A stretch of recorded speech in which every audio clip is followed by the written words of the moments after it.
Hey there. We're going to get started in just a minute here. I'm just making sure I've got my modules set and everything is back to the template.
Okay, I think that's everything all set up, so we can go ahead and get started. Hello, and welcome back to Modular Mornings. Um, Today we're going to be messing around and we're going to introduce a couple of new modules. So I'm going to go ahead and put those up on the screen to start, talk through them, and then we'll actually implement them later on. So the four modules that we're going to be using today are the RJ modules Metaknob, the Bog Audio S&H, which stands for Sample and Hold, the Impromptu Gate Seek 64, which is a gate sequencer with 64 steps, really useful when doing more complicated drum patterns. The Audible Instruments Random Sampler. Now, the thing I will say is I think all of these have full plugin libraries that you can download off of the VCV Rack website, or you can get these individual modules. I know for a fact that Audible Instruments and Impromptu have have plugin packs, so you can get a ton of modules. I use the Audible Instruments ones quite a lot. They have some really awesome sounding VCOs. They have some really useful utility modules like random samplers and things like that. And they have excellent reverb modules. Those are based off of real, actual physical modular synth modules. And they sound awesome and can do some really interesting textural stuff if you want to do something that's more like mallet percussion heavy or more string heavy or something like that. Their VCOs sound really good. Impromptu has tons of sequencers, and they have really good ones for volt per octave sequencing. They have really good ones for gate sequencing, things like that. So if you want to try and make something like a full-on musical composition, their modules are much easier to use than some of these default VCV Rack modules.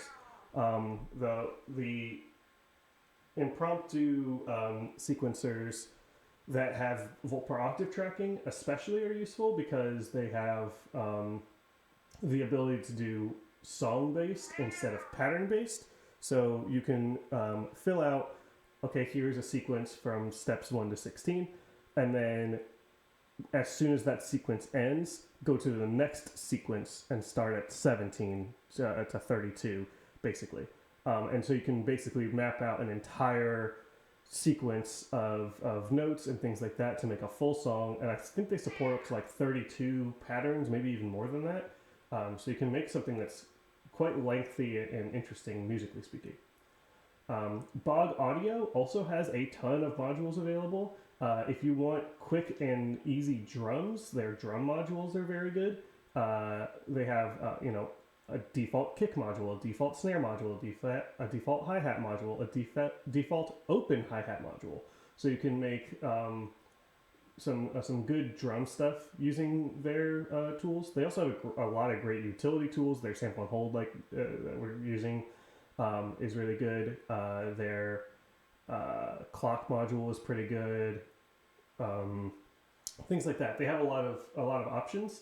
The one thing I'll say about Bog Audio and kind of Impromptu as well is if you get the plugin pack, you're gonna have a module browser that's going to look like mine pretty quick because they have tons of modules.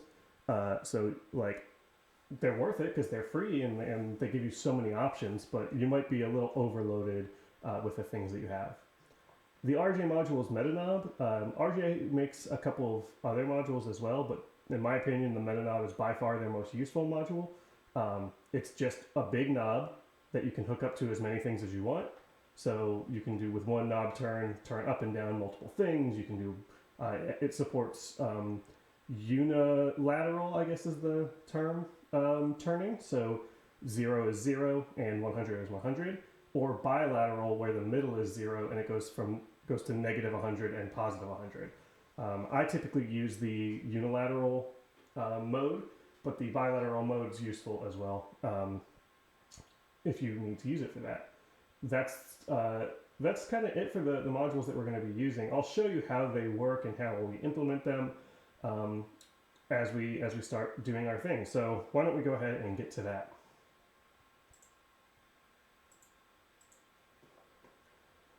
Okay, so this is our default template, just saved as a template. There are a couple of things I tweaked because I realized one of the cables for the sequencers wasn't hooked up to the clock. I realized that one of the LFOs was going to the linear control instead of the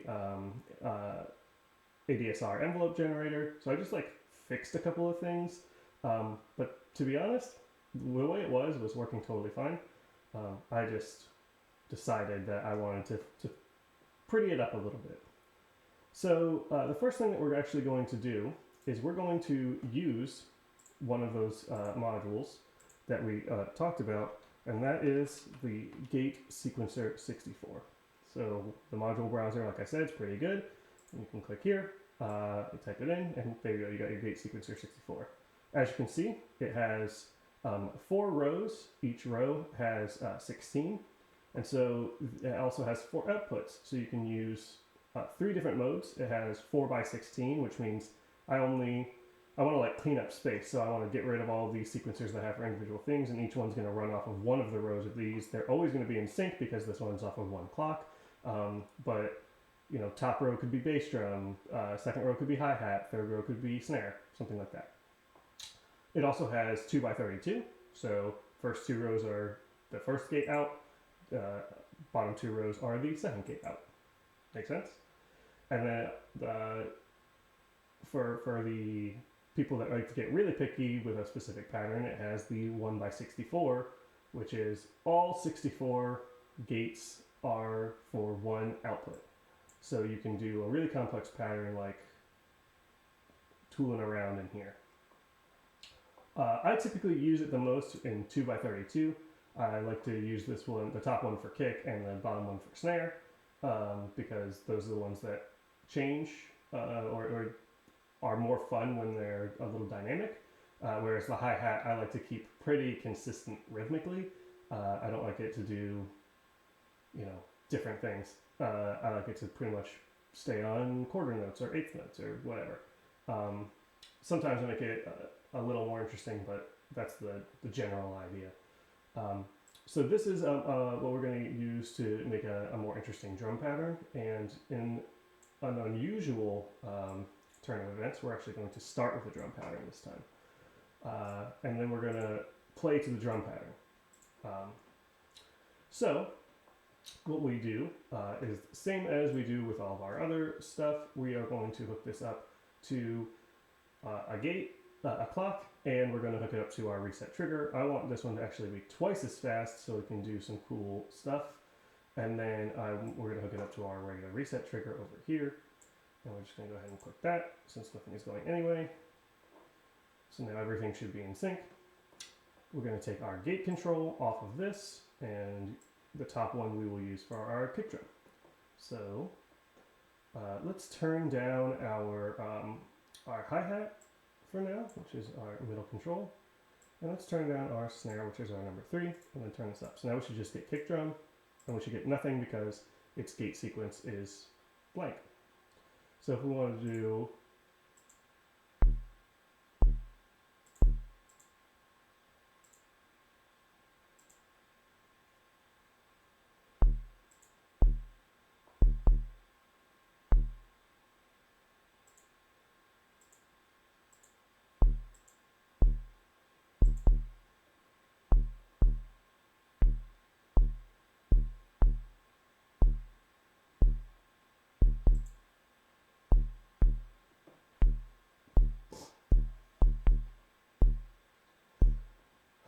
That's a pretty good start.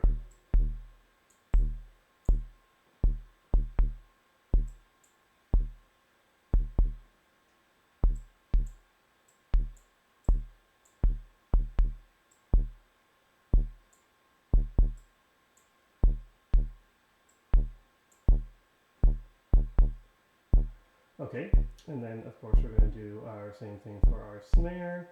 Which one's our snare? The middle one or the top one? Let's find out to get, or we can figure out which one's going to it. LPF. So this is the hi-hat and this one is the snare.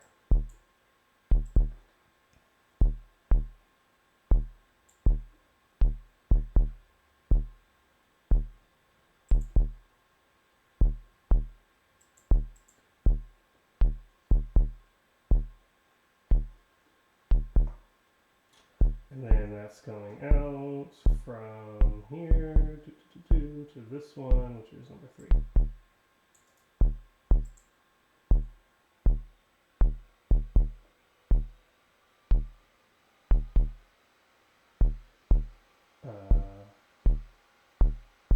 Oh, maybe it needs to be on this one. Yeah, there we go.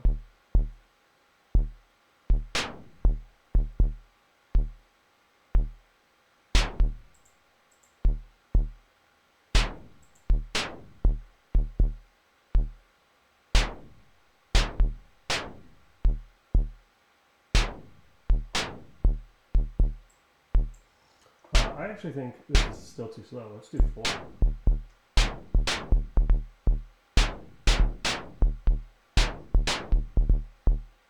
And let's reset just for good measure.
Yeah, that sounds like a pretty cool start to a beat.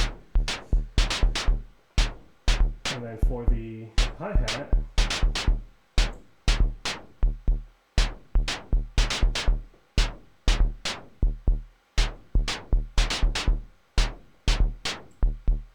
why is this like this? I don't know. So I guess it needs to pick some wires up. Right, let's reset again.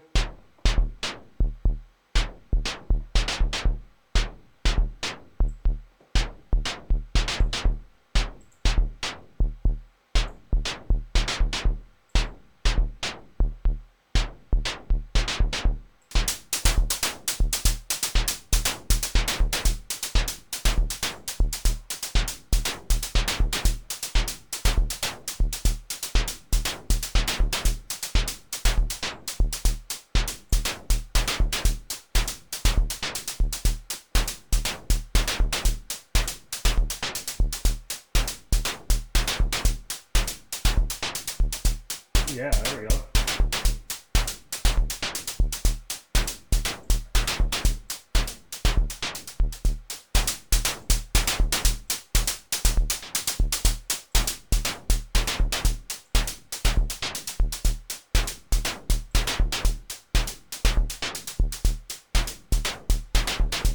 Cool. I think off to a really awesome start. Now for our next trick, we're going to use that sample and hold.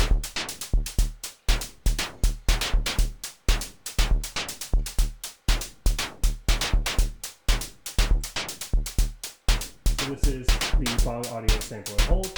Now the way a sample and hold works is it takes an input value. Here, let's turn on the correction input box and sample and hold. Okay, sorry. So a sample and hold takes an input value, and then anytime the gate triggers, it exports the value that the input is currently receiving, right? So it's where I like to use it is something like a LFO and using a saw, and then doing it a little bit slower. And then for our gate control, we do the same gate that is this output here. And then we use that as our FM input. Or we can use it as our volt per octave, but because that could mean lots of things, we like to do it on our FM. So now you see we've got this sample and hold, and I'll show you what that sounds like now. Let's go ahead and turn these both on.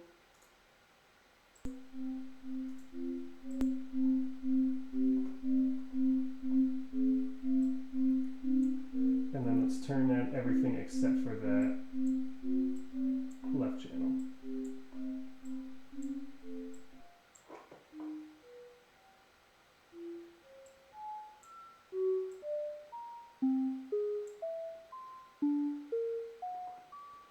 And now if we use our gates,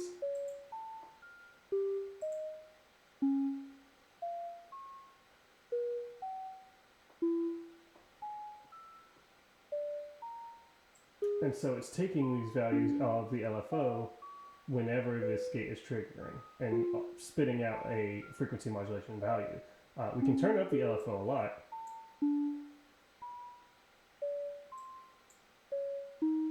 And get something somewhat random sounding.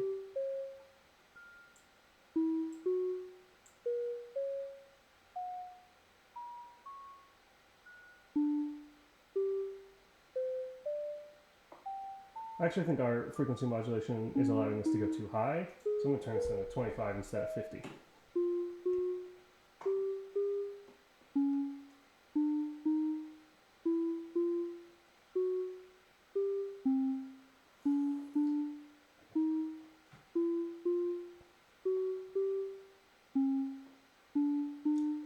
Okay.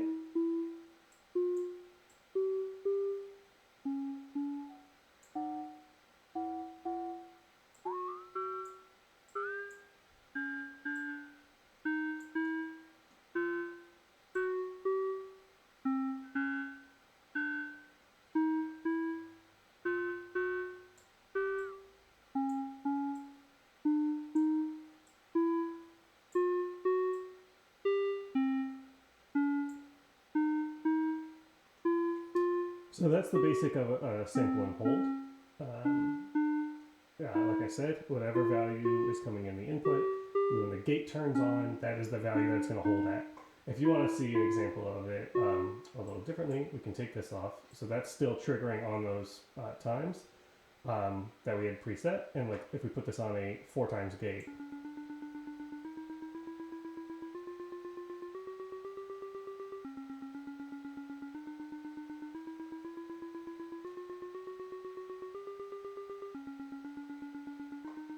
you know, actually, now I'm doing this.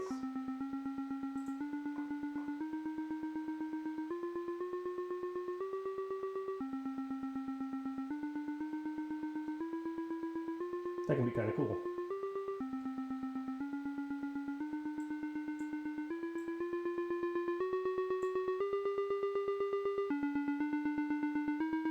I don't know if I like the triangle way, but let's do the saw. Square maybe?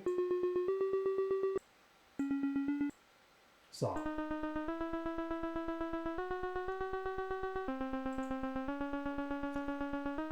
So that's the basics of a sample and hold.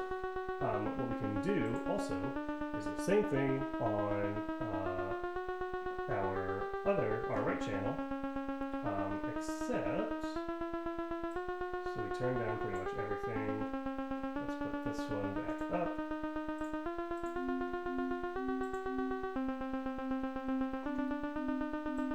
can also use filter here, go back to our VCV filters, and let's grab a white noise. So you can also use noise, because noise is actually just a series of values happening very quickly. And let's do not every other, twice as fast. Beans, I shouldn't have done that.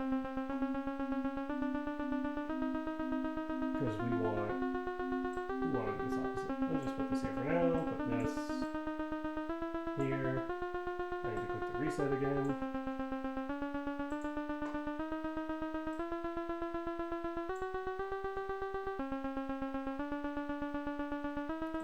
And then the gate out we want to be twice as fast.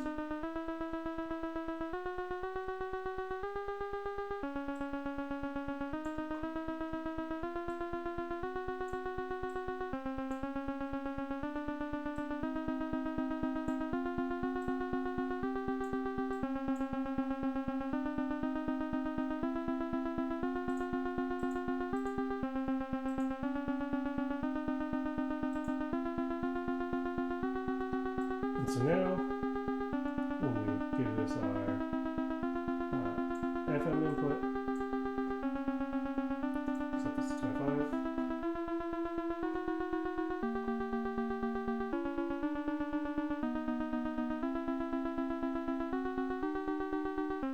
It's doing the exact same thing as it was for our LFO, except the LFO has a planned and sequenced value from its low point to its high point, and it goes at a certain speed from those 2 points. White noise is just a bunch of really chaotic signals happening very quickly.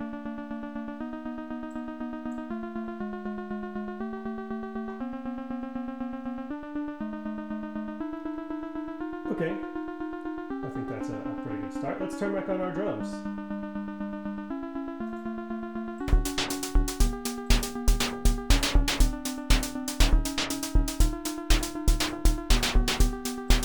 So now we can introduce our meta knobs that we talked about. Switch meta. This is the RJ module's meta knob. I just turned this stuff up, but I'm actually going to turn it down because, I like to explain. Let's turn all these down. So this is the RJ module's meta knob. Like I said, it has a bilateral output here, a unilateral output here. You can change how much range it is, and then you just have a big knob to turn up and down as you see fit.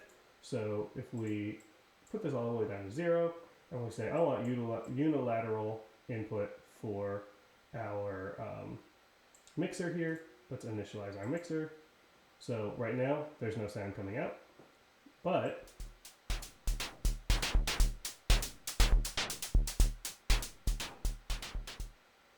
simple as that. So we have one knob that controls all the drums.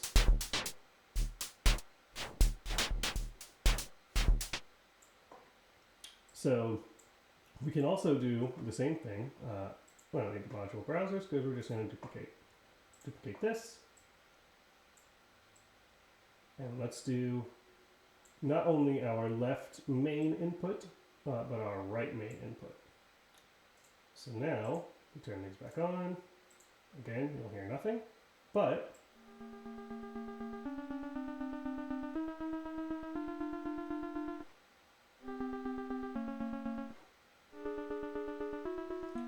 so now we can control 2 headphones at the same time, which is useful. So I'm just going to duplicate this, put our second inputs on both of these, because that is will be our bass.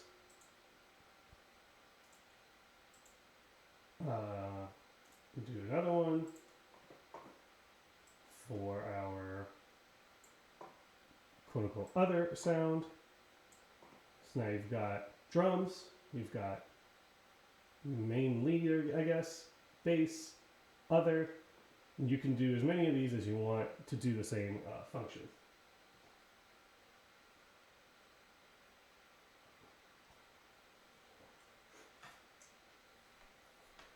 All right, sorry, I just took a little coffee sip there. So, turn this up. Turn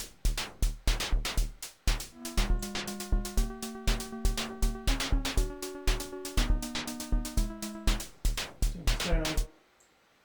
There you go. Now we've got that. So that covers 3 of the modules that I was talking about. We're going to use one more, which is the random sampler by, I think, Audible Instruments is the name of it. Looks like this.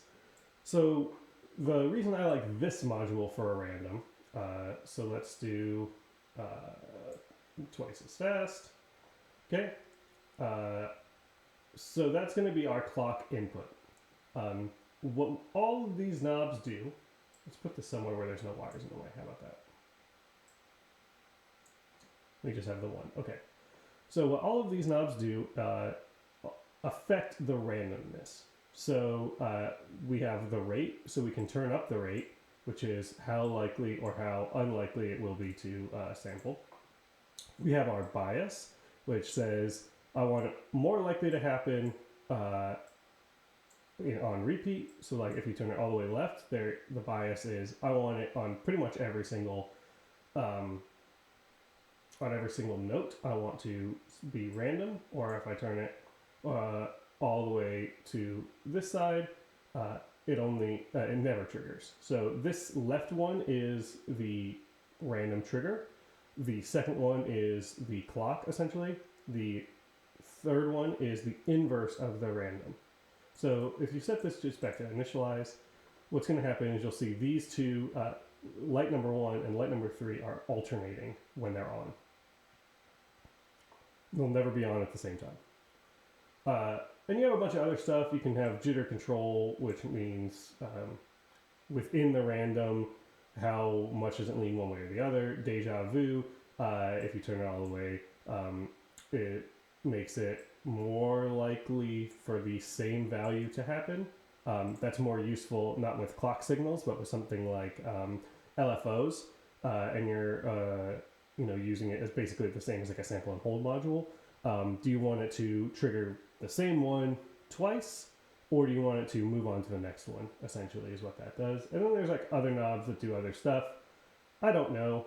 I would mostly like to use this for random gate control, because I like to put this on something like the one that we use for our bass commonly, and put this on this and say, okay, give me this at, what was it, 65.14, something like that.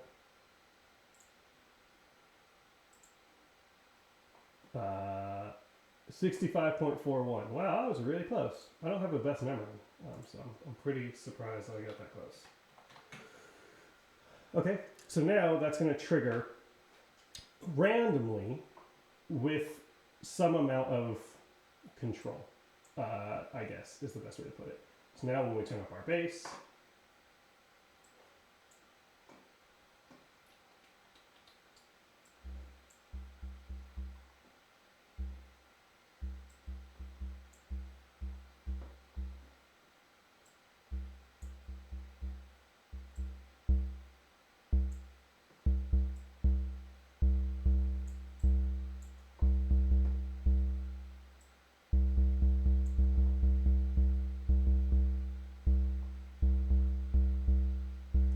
it actually might be a little tough to do with the double speed, so let's just put it on the regular clock pulse.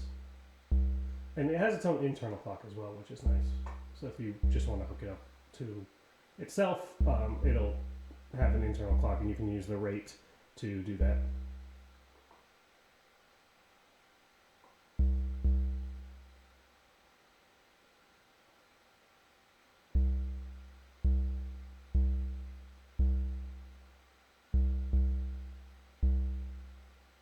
And this is also spinning out a bunch of values. So here, I'll just show you kind of how that works.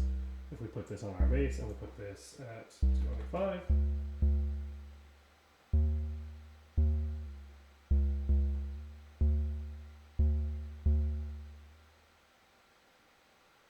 So the difference is the left one is time control gate, and the right one is value control. But there you go, now we have a random bass.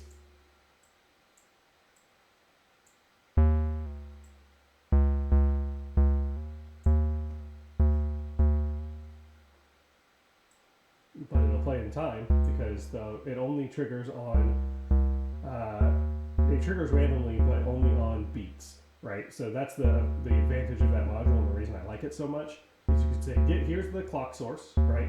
Here's every beat, every eighth note, every 16th note or whatever, and the random will only trigger when it's on one of the values that's in that set, right? So even if it's random, it's only going to happen, like for instance, we're on quarter notes now, it's only going to happen on 1, 2, 3, or 4. It's not going to happen on 2 and, if that makes sense.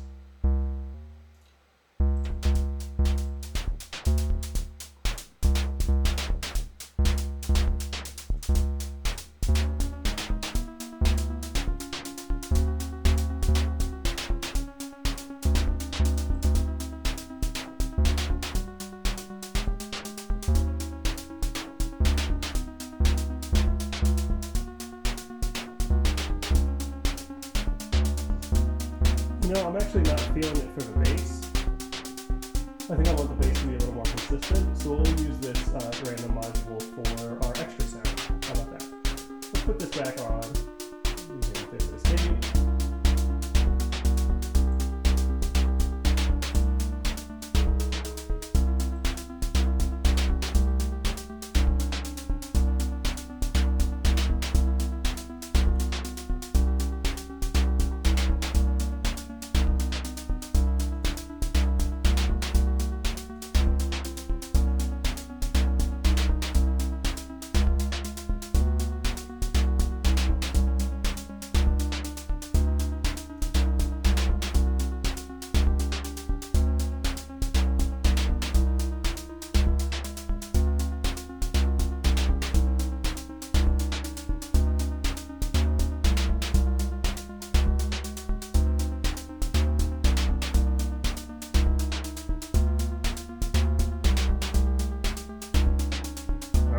Starting to sound like a thing.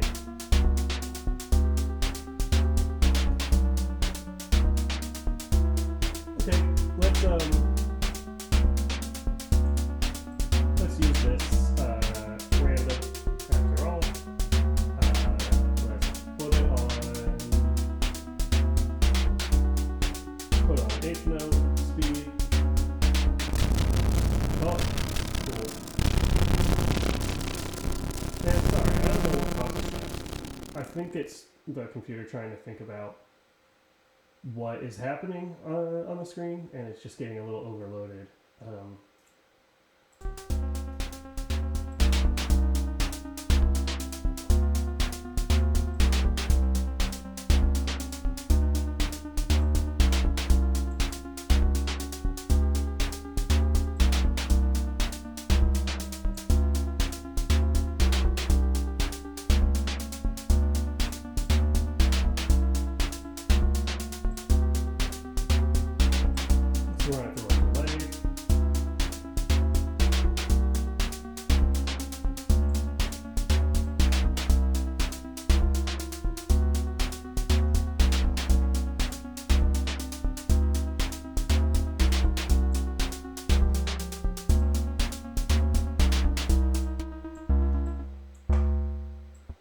Turn all this stuff down. See, that's why the mode knobs are pretty useful.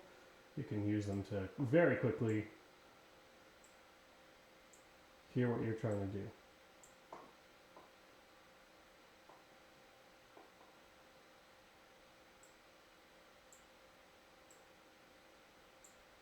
This should be making sound. This goes out to here, which goes out to here. Those go out to there.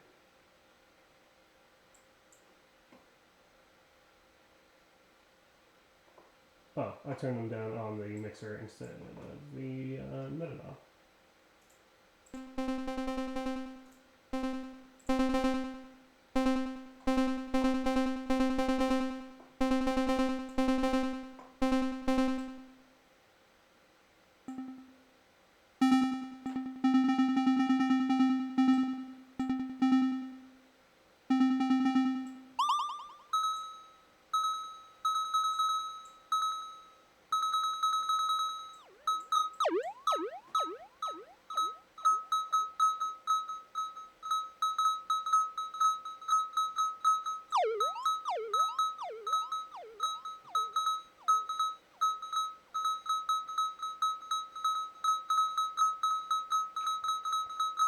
I like this kind of like weird, chimey shit.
Here, let's see if we can try and get this timing to be... Maybe I need it to be not on delay. Let's try that.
The bias so that it's a little less frequent.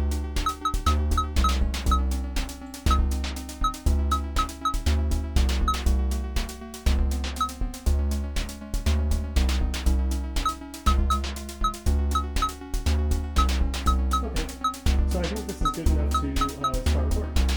So why don't we go ahead and do that.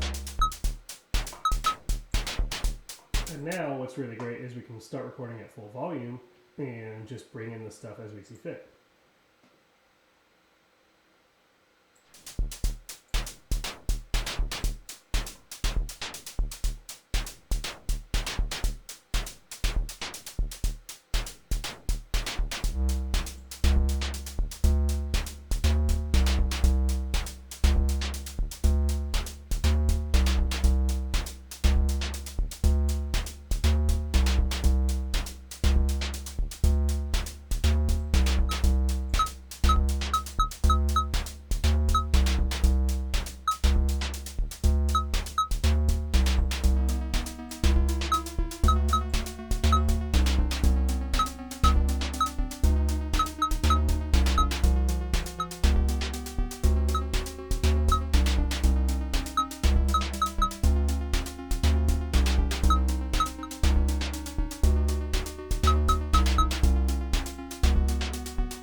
Okay, so that's going to be our recording for today.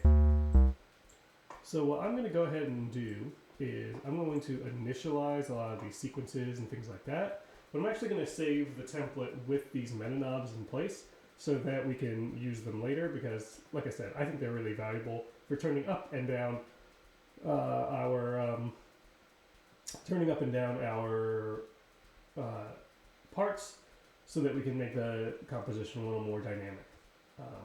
So that's going to do it for today's episode.